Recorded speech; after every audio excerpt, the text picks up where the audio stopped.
Revelation 3606. From the 20th of November 1945. Stormy times before the Last Judgment. Paradise.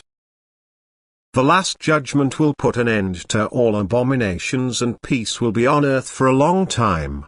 There will be a state of divine order on earth where only peace will reign, where love will unite all people, where the individual person's love will also guarantee God's working through His Spirit, where everyone will be able to hear God's voice and be exceedingly happy to know God is so close to him.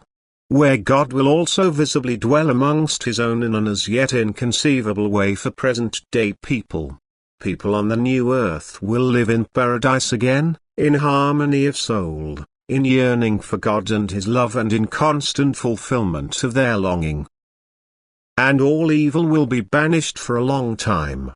Yet before this state can come to pass on earth, a storm must sweep across it with a purifying and devastating effect, a storm which only people with profound faith and loyalty to God will stand up to.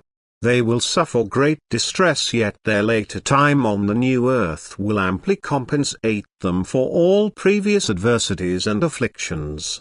For as soon as evil has lost its power, they will no longer be harassed, and most blissful peace on earth will be their fate.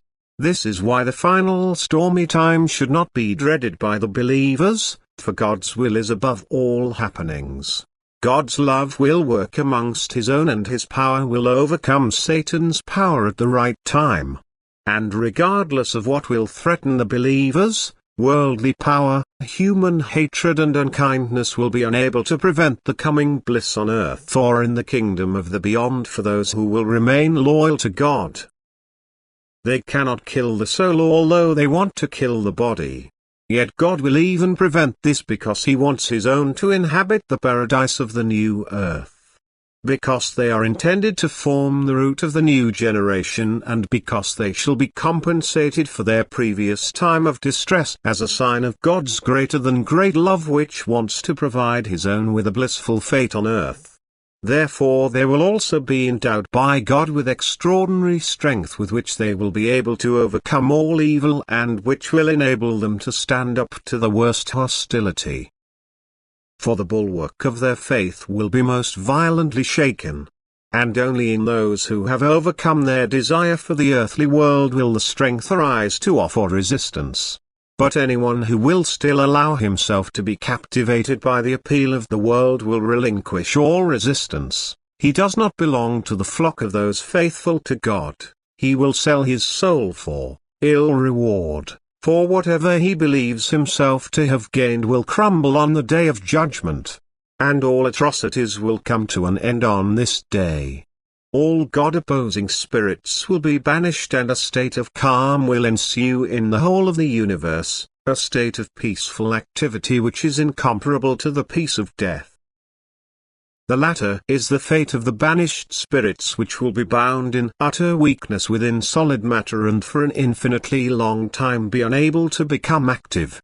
And this is the time you humans are approaching, and you don't have much time left.